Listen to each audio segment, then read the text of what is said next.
Hello guys, welcome to my channel. If you want to temporarily deactivate your TikTok account to take a break, so this video is for you. So please watch the full video and also go and like. So let's get started.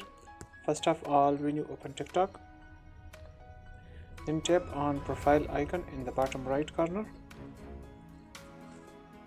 Once you open your profile, then tap on these three lines in the upper right corner, and here tap on settings and privacy. And now here tap on account option, and here you can see deactivate or delete account option. Tap on this,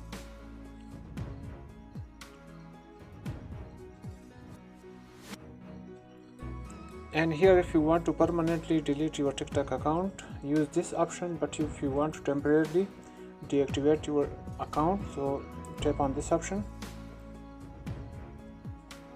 Now first read all this content and then tap on deactivate option. This will deactivate your TikTok account. So after that, if you want to reactivate it again, so simply log in with your either phone number or email address and password. This will reactivate automatically again. So hope this will help. Thanks.